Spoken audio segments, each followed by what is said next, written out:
ഒരു ഇടവേളയ്ക്ക് ശേഷം പക്ഷിപ്പനി നമ്മുടെ കേരളത്തിൽ പടർന്നു തുടങ്ങിയിട്ടുണ്ട്. അതുകൊണ്ട് തന്നെ ഹോട്ടലുകളിലെല്ലാം പോയിട്ട് കോഴിയിറച്ചി വാങ്ങി കഴിക്കുന്നതിനും മുട്ട കഴിക്കുന്നതിനും ആരോഗ്യവകുപ്പ് നിയന്ത്രണവും പറയുന്നുണ്ട്.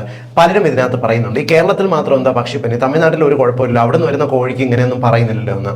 യഥാർത്ഥത്തിൽ ഇതിന്റെ സത്യാവസ്ഥ എന്തെന്ന് പറഞ്ഞുതരാം. പക്ഷിപ്പനി എന്ന് വിളിക്കുന്നത് പക്ഷികൾക്ക്, പ്രത്യേകിച്ച് കോഴി, താറാവ് പോലുള്ള പക്ഷികൾക്ക് വരുന്ന ഒരിനം വൈറസാണ്.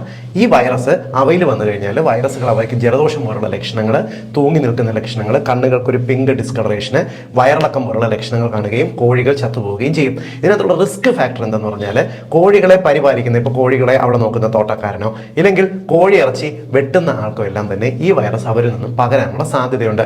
മനുഷ്യനിൽ ഈ രോഗം വന്നു കഴിഞ്ഞാൽ 50% മരണനിരക്ക്. അതായത് 2 പേർക്ക് പക്ഷിപ്പനി ബാധിച്ചു കഴിഞ്ഞാൽ അതിൽ ഒരാൾ മരണപ്പെടാനുള്ള സാധ്യതയുണ്ട്. അതുകൊണ്ടാണ് ഇത് ഇത്ര റിസ്ക് ഉണ്ടെന്ന് പറയുന്നത്.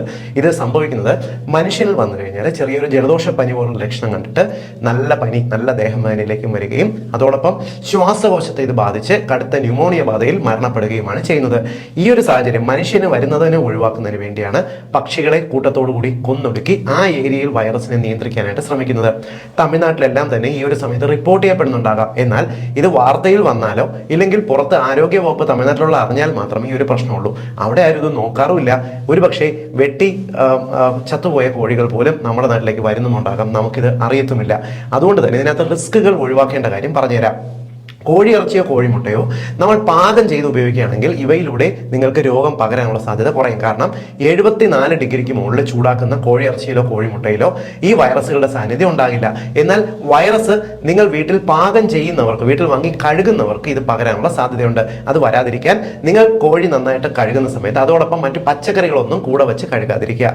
കോഴിയിറച്ചി നന്നായിട്ട് കഴുകിയതിനു ശേഷം കൈകൾ സോപ്പിട്ട് വൃത്തിയാക്കുക. കോഴിയിറച്ചി കഴുകുന്ന വെള്ളം മൂക്കിലേക്കോ വായിലേക്കോ കണ്ണിലേക്കോ തെറിക്കാതിരിക്കാൻ പ്രധാനമായിട്ടും ശ്രദ്ധിക്കണം. ഈ ഒരു രീതിക്ക് നോക്കിക്കഴിഞ്ഞാൽ കോഴിയിറച്ചി സേഫ് ആയിട്ട് നിങ്ങൾക്ക് പാകം ചെയ്ത് ഉപയോഗിക്കാം. പാകം ചെയ്ത് കഴിഞ്ഞാൽ ഇതിനകത്തുള്ള വൈറസ് പൂർണ്ണമായും നശിച്ചു കഴിയും.